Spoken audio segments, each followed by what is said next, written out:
सबसे पहले शुरू कर रहे हैं मीता चक्रवर्ती जी से। कांग्रेस जो कह रही है, आप उस बात से तो पूरी तरह सहमत हैं। राहुल गांधी जी ने जो कहा है, क्या भारतीय जनता पार्टी और केंद्र सरकार पूरी तरह से विफल है इसको भांपने में? देखिए, शायद पूरी तरह से विफल भी नहीं है। ये बात क्या सच नहीं है कि कुछ दिन पहले आके पीएम मोदी ने अपनी नेशन की तरफ एक एड्रेस में काफ़ी सारे मुश्किलों के बारे में उन्होंने जिक्र किया था। फ्यूल और गैस प्राइसेस का इंक्रीज़ हुआ है। ये बात क्या सच नहीं है कि उन्होंने अपने एड्रेस टू द नेशन में उन्होंने काफ़ी सारे एडवाइसेस दिए थे कि कैसे आपको वर्क फ्रॉम होम करना चाहिए, गोल्ड नहीं खरीदना चाहिए, कि रूपी का जो कांस्टेंट डिवैल्यूएशन हो रहा है, अनएम्प्लॉयमेंट रेट जितना बढ़ रहा है, नया इंडस्ट्री में जो भी इंडस्ट्रियल ग्रोथ हो रहा है वो जॉब क्रिएशन नहीं कर पा रहा है। हमारी अनएम्प्लॉयड यूथ का जो फ्रस्ट्रेशन है, जो प्रॉब्लम्स है, और हमारे देश में जो ग्लोबली रिकॉग्नाइज एक प्रॉब्लम है वो इनकम इनइक्वालिटी की है कि सांसद जो इतनी सारी रिसोर्सेस है, वो सारी रिसोर्सेज। मीता जी, आप आंकड़ों की भी तो बात करेंगे ना। मोदी जी ने जो आकर कहा वो तो कहा, देश को कहा, आंकड़ों पर भी तो विश्वास करके बात कर लीजिए ना, या सिर्फ यही कहना कि बहुत टेंशन हो रखा है। अभी आप इनकम इनइक्वालिटी की बात अगर करेंगे तो इनकम इनइक्वालिटी में हमारी देश का कौन सी स्थान में है? पूरी देश की जो रिसोर्सेस है वो कितने परसेंटेज लोगों के अंदर, अगर आप देखें कि 95% रिसोर्सेस कितने परसेंटेज लोगों के हाथ कॉन्सेंट्रेटेड है। तो ये सारी चीजें, अगर अनएम्प्लॉयमेंट का रेट ले, अनएम्प्लॉयमेंट रेट में पिछले 40 साल में one of the highest unemployment rate अगर आप आज के दिन के देखें, तो अगर आप अनएम्प्लॉयमेंट रेट देखें, अनएम्प्लॉयड यूथ के बारे में, आप यहाँ अनएम्प्लॉयमेंट की बात कर रहे हैं, राहुल गांधी जी कुछ और कह रहे हैं। आप सुनी है उनका बयान? धनंजय गिरी जी, जवाब दीजिए उनको। ले इतने सारे पैरामीटर, धनंजय जी जवाब दीजिए। इकोनॉमिक डिफिकल्ट सिचुएशन की तरफ इंडिकेट कर रहा है। मनोज्ञा जी, राहुल गांधी को कोई प्रॉब्लम है कि राहुल गांधी ही प्रॉब्लम है कि राहुल गांधी प्रॉब्लम में है, ये एक दूसरा प्रश्न है। राहुल गांधी की अगर आप स्टेटमेंट पर गौर करेंगे तो लगातार वो प्रॉब्लम वाले स्टेटमेंट देते हैं। कभी तो यहाँ तक कह चुके कि जनता डंडे से मारेगी। राहुल, बिहार में कहावत है कि यही आस लटके रहे कभी बसंत ऋतु आए।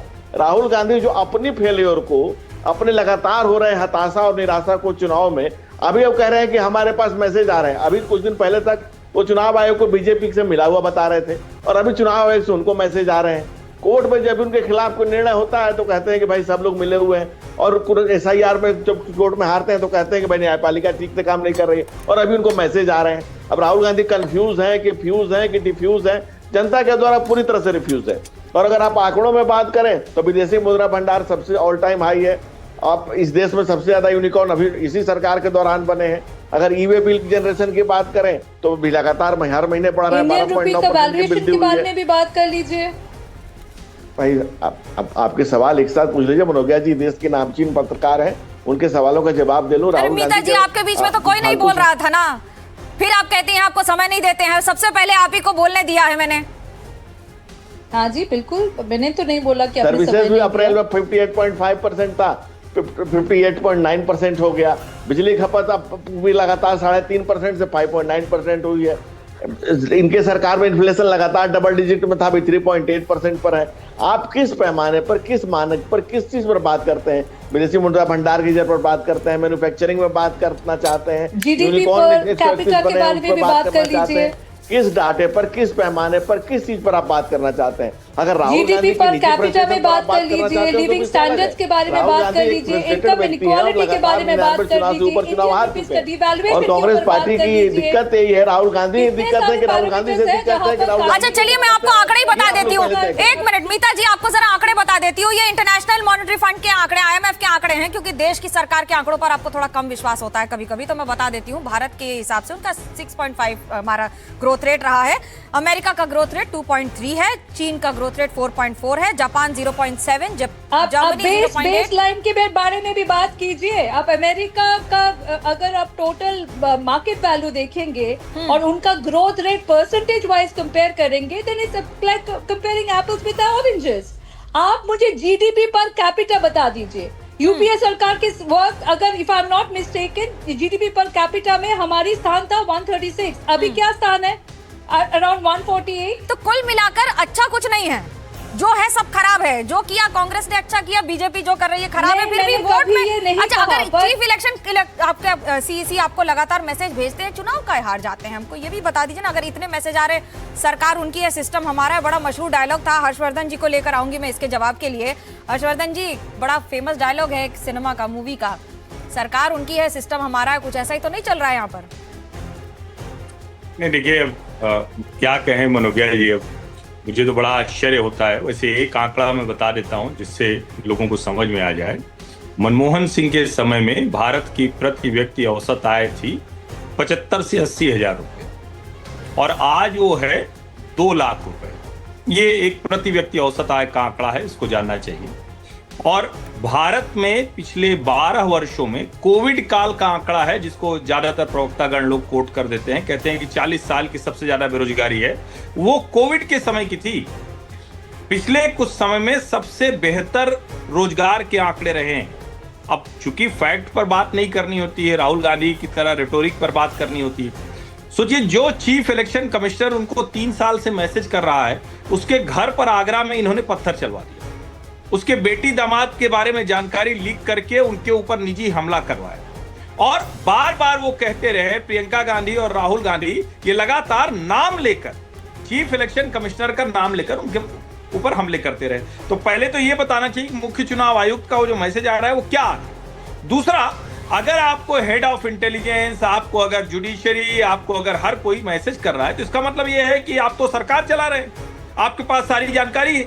उसके बावजूद एक भी प्रमाण नहीं आप दे पाते, न्यायालय में जाकर आप जो कुछ बताते हैं वो गिर जाता है। इसका क्या मतलब हुआ? इसका सीधा सा मतलब यही हुआ, राहुल गांधी राजनेता के तौर पर अयोग्य हैं। कहीं से लिखी हुई स्क्रिप्ट पढ़ते हैं, 4-5 लाइन वही तय है। आर्थिक सुनामी ये तब भी बोल रहे थे जब 2015 में, आर्थिक सुनामी आज भी कह रहे हैं, और वो लगातार राहुल गांधी अयोग्य है, कमजोर हो जाए, और इस तरह के बयान देते रहते हैं। जवाब दीजिए मीता जी। कॉन्फ्रेंस करके जवाब देने का वक्त भी दीजिए मैडम। आप ही पे आ रही हूँ। प्रेस कॉन्फ्रेंस करके जब राहुल गांधी दिखाते हैं कि सेंट्रल बेंगलुरु लोकसभा इलेक्शन में कितने लोगों ने, कितने वोट चोरी हुआ था, कितने फेक वोटर्स थे, कितने लोगों का हाउस नंबर 0 था या फादर्स नेम ABCD था, तो एक भी डेटा पॉइंट के ऊपर रिबार्टल नहीं आया इलेक्शन कमीशन ऑफ इंडिया की तरफ से। मैसेज तो आपको भेज रहे हैं, हरियाणा के वोटर रिबार्टल नहीं आता, लेकिन आपको मैसेज आता है। Madam, you can not interrupt मी। नहीं, ये तो बता दीजिए मैसेज। अरे सुन तो लीजिए मैम, मीता जी ये तो बता दीजिए, रिबार्टल नहीं आता लेकिन मैसेज आ जाता है। एक बार भी ज्ञानेश कुमार जी और उनके ऑफिस से ये रिबार्टल नहीं आता कि ये ब्राजीलियन मॉडल का नाम 22 बार नहीं आया था, एक्सीडेंटल इंक्लूजन था, या कोई AI स्क्रिप्ट रन किया गया था कोई कॉल सेंटर की तरफ से। आप मुझे ये बता दीजिए कि एक ब्राजीलियन मॉडल का नाम और डिफरेंट नाम से ब्राजीलियन मॉडल का पिक्चर 22 बार हरियाणा के वोटर लिस्ट में कैसे आता है? तो उसके बाद जब हम वोट चोरी का आरोप लगाते हैं और इसका कोई भी एक भी डेटा पॉइंटर के ऊपर रिबटल नहीं आता। वैसे ये बड़ा दिलचस्प है कि सवाल आप उठाते हैं, रिबटल नहीं आता लेकिन मैसेज आ जाता है नेताओं को। मैं नेता खुद कह रहे हैं कि उनको मैसेज आए हैं, ये हम नहीं कह रहे हैं। धनंजय जी जवाब दीजिए। जिस दिन राहुल गांधी जी ने सवाल उठाए थे, दूसरे ही दिन कई चैनलों ने, कई पत्रकार और कई लोगों ने जाकर के पता किया था, वो बिल्कुल फेक निकला। जो एड्रेस उन्होंने दिखाए थे, जो लिस्ट उन्होंने दिखाई थी, वो पूरी तरह से फेक निकली। अगर वो सत्य होती तो ये कोर्ट में स्टैंड करता और सुप्रीम कोर्ट में राहुल गांधी जी ने फैक्ट चेक में गलत पाया गया था और सारे चैनलों ने इसको चलाया था। दूसरी बात बताता हूँ, राहुल गांधी बिहार में घूम रहे थे, एक महिला को पकड़ करके ले आए, महिला ने उनके बोल रही थी तो कोई नहीं बोल रहा था। आपकी बात पूरी रखने दी जा रही है ना, बोल लीजिए, फिर आपको मौका दूंगी, सबसे ज्यादा आपको मौका दूंगी मैं आज बोलने का। सुप्रीम कोर्ट में मनोज्ञा जी, कोर्ट ने कहा कि आप 10 आदमी ले आइए, लास्ट में कहा कि 5 आदमी ले आइए जिसका SIR में नाम कटा हो, जिसका गलत एंट्री हुआ। 5 आदमी नहीं मिले, 5 आदमी सुप्रीम कोर्ट में नहीं मिले। और जो हरियाणा की बात करें, दूसरे दिन फैक्ट चेक में गलत हो गया, दूसरे दिन द वेरी नेक्स्ट डे सारे इंफॉर्मेशन की गलत पाई गई थी। Very next. चलिए, आप SIR की बात कर रहे हैं ना, तो मैं स्वयं प्रकाश पुरोहित जी से पूछ लेती हूँ। SIR पर इतने सारे सवाल उठ रहे हैं, आप ही बता दीजिए।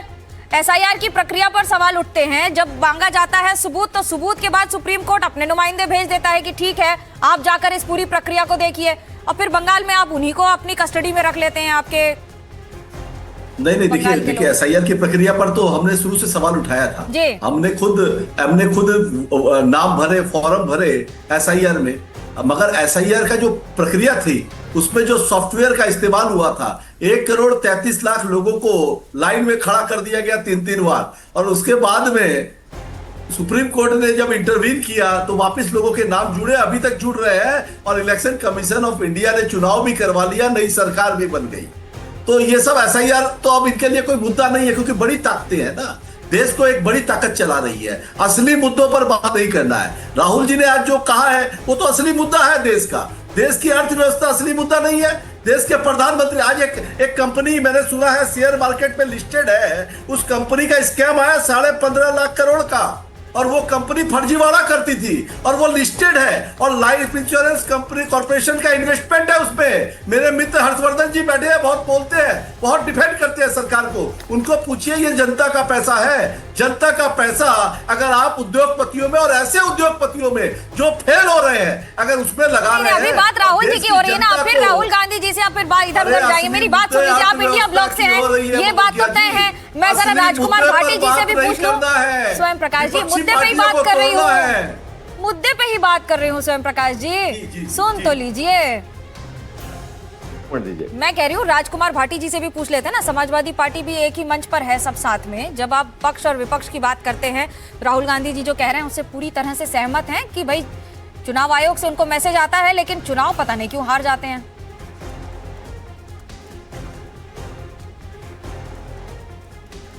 जी मैं बोलूं क्या? जी जी भाटी साहब बोलिए, बिल्कुल। हाँ देखिए, राहुल गांधी जी के पास क्या मैसेज आया है, उनके पास क्या आंकड़े हैं, और वो किस आधार पर अर्थव्यवस्था का आकलन कर रहे हैं, ये जवाब तो राहुल गांधी जी देंगे। और कांग्रेस की प्रवक्ता आपके पैनल में बैठी हैं, उन्होंने काफ़ी बातें बताई हैं। लेकिन ये बात तो किसी से छिपी नहीं है, तो साधारण जानकारी, साधारण ज्ञान रखने वाले व्यक्ति भी जानता है कि भारत की अर्थव्यवस्था इन दिनों संकट में है। और ये इशारा तो खुद माननीय प्रधानमंत्री मोदी जी कर चुके हैं, जब उन्होंने कहा कि कार पूल करिए, वर्क फ्रॉम होम करिए, गोल्ड मत खरीदिए और एहतियात बरतिए। सारी बातें मोदी जी ने कही हैं। और जो आज देश के हालात हम देख रहे हैं, देखिए आंकड़े कुछ भी के हैं, जो हमारे हर्षवर्धन त्रिपाठी जी और बीजेपी के प्रवक्ता बहुत शानदार आंकड़े पेश कर रहे हैं कि देश में तो सब कुछ चंगा सी, लेकिन अगर ज़मीन पे आप उतरेंगे और ज़मीन पे आप देखेंगे, लोगों के चेहरे देखेंगे, लोगों से मिलेंगे, उनकी मुसीबतें सुनेंगे, तो देश की जनता संकट में है। आप किसी भी शहर के लेबर चौक पर जाकर देखिए, सुबह इतनी भीड़ लगती है, लोग 2-2 बजे तक भूखे प्यासे खड़े रहते हैं, उन्हें काम नहीं मिलता, वो बिना काम के घर वापस चले जाते हैं। आप अस्पतालों में जाके देखिए, इतने दुखी लोगों की लाइन लगी हुई है। आप कोई नौकरी का इश्तहार देखिए, नौकरी की लाइन देखिए, चपरासी की नौकरी के लिए MBA, BTech, MTech, MA, MSc लड़के लाइनों में लगे होते हैं। तो क्या ये देश की हालत खराब नहीं है क्या? ये दिखाई नहीं देता हमें? राशन के लिए 5 किलो राशन के लिए 85 करोड़ लोग हर महीने लाइन में लगते हैं। क्या ये देश की खराब अर्थव्यवस्था को इंगित नहीं करता? हमें केवल जो 4, 5, 6 उद्योगपति देश के विकास कर रहे हैं, माननीय मोदी जी की मित्रता सूची में आते हैं, जो मोदी जी के समर्थक हैं, उनकी आर्थिक स्थिति का आकलन करके देश की आर्थिक स्थिति नहीं देखनी चाहिए। थोड़ा सा समय और चाहूंगा, आधे मिनट और चाहूंगा। जो आपने अभी थोड़ी चर्चा आपने SIR पर, नहीं आधी मिनट दे दीजिए कृपया, मुझे केवल आधी मिनट दे दीजिए। 30 सेकंड। अभी जो चुनाव आयोग पे आपने चर्चा कराई कि चुनाव आयोग के खिलाफ क्या सबूत है, सबूत पेश नहीं करते, सबूत नहीं देते। क्या चंडीगढ़ में सबने नहीं देखा था कि चुनाव अधिकारी खुद बैलेट पेपर निशान बना के वो कैंसिल कर रहा था, चुनाव परिणाम को प्रभावित कर रहा था, और चुनाव आयोग ने मान के नहीं दिया जब सुप्रीम कोर्ट में यही तो मैं पूछ रही हूँ कि आपको संदेश आते हैं, यही तो हमें समझना है कि आप कितनी दिलचस्प बात बता रहे हैं कि संदेश आते हैं लेकिन वोट क्यों नहीं आते हैं, यही तो हम भी समझना चाहते हैं सर। अब धनंजय जी इसका जवाब दीजिए, आप पहले जो आरोप लग रहे हैं कि मोदी जी अर्थव्यवस्था फेल हो रही है। वोट भी राजकुमार जी, स्वयं प्रकाश पुरोहित ने, मनोज्ञा जी, हाँ। स्वयं प्रकाश पुरोहित जी ने बताया कि राहुल गांधी ठीक कह रहे हैं। तो राहुल गांधी ये भी ठीक कहे थे चुनाव के रिजल्ट आने के पहले कि ममता बनर्जी ने बंगाल का इतना बुरा हाल किया है कि भाजपा के लिए उन्होंने मार्ग स्वयं प्रशस्त कर दिया है। तो राहुल गांधी ने यह भी ठीक कहा होगा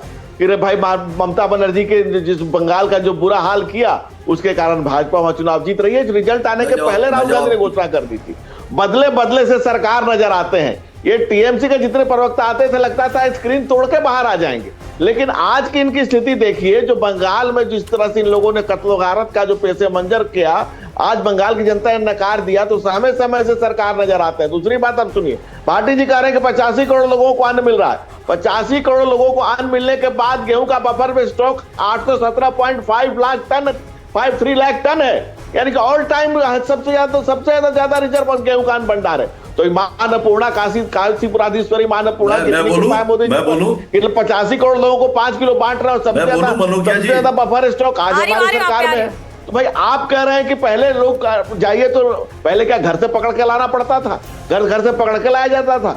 भाई लोग काम करने के लिए, रोजगार के लिए निकल कर आते हैं। बेरोजगारी इधर सबसे निचले स्तर पर है। और जो राहुल गांधी की आप बात करें, आप कुछ देर पहले कह रहे थे इंडिया अलायंस में, इंडिया अलायंस में कौन है कौन नहीं है? ममता बनर्जी ने इंडिया अलायंस में एक सीट नहीं दी थी बंगाल में, कहती थी कि मेरे जगह में तुम्हारा क्या काम है, बंगाल में किसी को आने नहीं दे रही थी। और अब ममता बनर्जी जवाब दीजिए, छोटा सा जवाब दीजिए, फिर हर्षवर्धन जी के पास देखिए 2024 में हमारी कुछ गलतियां रही, नहीं तो 2000 जो बैसाखी की सरकार बड़ी बड़ी बात कर रही है ना, जो बैसाखी पर टिकी है, ईडी सीबीआई के बिना इनकी बैसाखी चलती नहीं है। सुनिए बिना ईडी और सीबीआई के एक्सटॉर्शन के आपका खेल नहीं जमता है। आप जो खेल जमाते हैं ना, जो भाई आप इतना काला धन क्यों रखते हैं, इतनी गंदगी जमा करके क्यों रखते हैं? पार्थिव दाह के गर्लफ्रेंड का क्यों अरबों रुपए मिलता है? आपके किसी भी कार्यालय में छापा मार दिए क्यों नोट की गड्डियां मिल जाती है? नोट के सड़ रहे हैं, जो गली में काम आ सकता था आपके कार्यालय में नोट सड़े हुए लोग हैं, बोरा के बोरा झोला के झोला नोट सड़ रहे हैं। इतनी गंदगी क्यों फैला रखी है? क्यों ईडी से डरते हैं? क्यों अपराधी पाल रखे हैं? क्यों गुंडे पाल रखे हैं? क्यों शाहजहां को पाल रखा है? क्यों जहांगीर को पाल रखा है? क्यों डायमंड हर्बर कल्चर है? क्यों आपके उनसे ममता बनर्जी के भतीजे से सारे लोग नाराज हैं? ये कट मनी कल्चर क्यों फैला रखा है? क्यों मसूरी के बढ़ा रखा है? क्यों ईडी से डर रहे हैं? क्यों सीबीआई से घबरा रहे हैं? क्यों अपराधियों को बढ़ावा दी? सारी चमक खत्म हो जाएगी। अच्छा, अभी चमक की बात कर रहे हैं, जरा ये भी बता दूं कि 20 से ज्यादा सांसद तो तृणमूल कांग्रेस के बीजेपी में आने को तैयार हैं। स्वयं प्रकाश जी, आप अभी टीएमसी में हैं कि कल फिर कोई दूसरे दल के साथ बैठे? मनोज्ञा जी, ममता जी को छोड़ के मनोज्ञा जी भी पूछिए कौन वाले टीएमसी? अरे आप मुझे बोल लेंगे वो तो ठीक है, जो तो दोष नंदो घोष আমাকে बोलने की হবে, बताइए मुझे।